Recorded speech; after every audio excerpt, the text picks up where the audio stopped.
ছেলেরা কি স্পিকারে নাচ পড়তে পারবে কি পারবে না? আচ্ছা, এটা নিয়ে আলোচনা হয়ে গেছে, এটা নিয়ে নেক্সট আলোচনা করার কোনো প্রয়োজন নাই।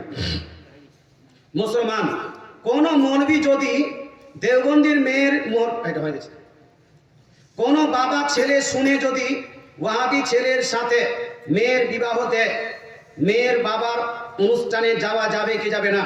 শুনুন, এটা আপনারা হলেও এবং স্পর্শকাতর মাসলা, এটাকে নিয়ে মানুষ অনেক রেগে যায়। বা যখন সুন্নিদেরকে কবর পূজারি বলে, সুন্নিদের উপর শিরকের ফতোয়া লাগায়, সুন্নিদের উপর বিদআতের ফতোয়া লাগায়, তখন কোনো শিক্ষিত মানুষের আপনার মাথার টনক নড়ে না, টনক নড়ে না। মুসলমান ওয়াহাবি দেওবন্দিরা সুন্নিদের উপর শিরকের ফতোয়া লাগায় কি লাগায় না? লাগায় কি লাগায় না?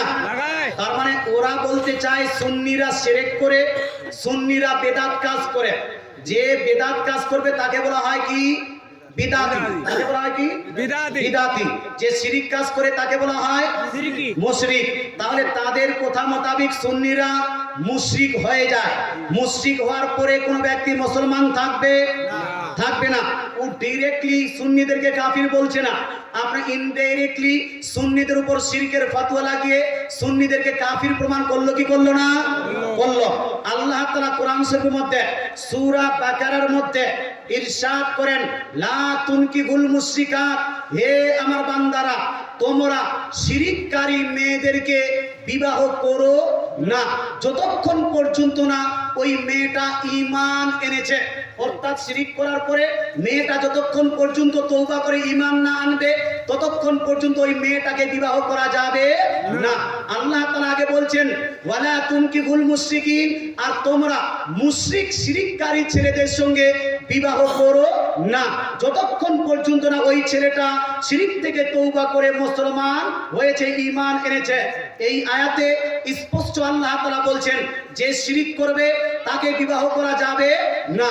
যে শিরককারী মেয়ে হবে সেই মেয়েটার সঙ্গে একজন মুসলমানের বিবাহ হবে না।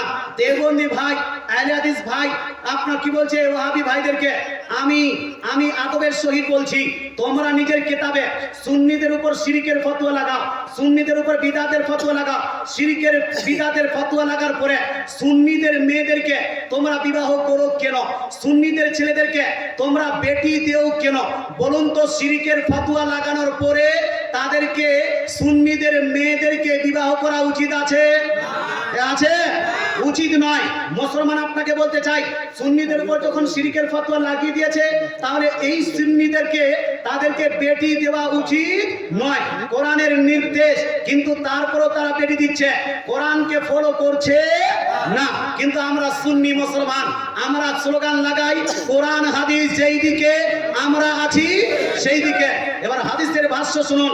হাদিসে নবীজি ইরশাদ করেন, সহিহ মুসলিম শরীফের হাদিস, কোন ব্যক্তি যদি অপর ব্যক্তিকে শিরকের ফতোয়া দেয় অথবা কুফরের ফতোয়া দেয়, কারো প্রতি যদি শিরক বা কুফরের ফতোয়া দেয়, যার উপর ফতোয়াটা দিয়েছে সেই ব্যক্তি যদি শিরক করে, আসলেই যদি সে কুফর করে, তাহলে সে মুশরিক আর কাফির হয়ে যাবে। কিন্তু যার উপর শিরকের ফতোয়া দিয়েছে, যার উপর কুফরের ফতোয়া দিয়েছে, সে যদি শিরক না করে সে যদি কুফর না করে শিরকের ফতোয়া ঘুরে যে ফতোয়া দিবে তাদেরকে লেগে যাবে। জি ঠিক। ঘুরে কাকে লাগবে? যে দিবে তাকে লাগবে। এবার বলুন তো ভাই, দেওবন্দি ওয়াহাবিরা সুন্নিদেরকে বেদাতি, আপনার বেদাতের ফতোয়া, শিরকের ফতোয়া দেয় কি দেয় না? এবার আপনারা তো সুন্নি, আপনারা কি শিরক করেন? আপনারা কি শিরক করেন? যদি আপনারা বলেন হুজুর আমরা শিরক করি না, তাহলে আপনাকে মানতে হবে তাদের ফতোয়া তাদেরকে ঘুরে লেগেছে না লাগেনি? তাদেরকে ঘুরে লেগেছে কি লাগেনি? যদি তাদের ফতোয়া ঘুরে তাদেরকে লেগে যায়, এবার ওই ফতোয়া ওদের উপর পড়বে শিরকের ফতোয়া। যদি ওরা শিরক করে নেয়, এরা হবে কি এখন? কি হবে? এরা হয়ে যাচ্ছে মুশরিক। আর মুশরিকদের সঙ্গে আল্লাহ বলছে বিবাহ করা যাবে না। মুশরিকদের সঙ্গে মেয়েরাও বিবাহ করতে পারে না।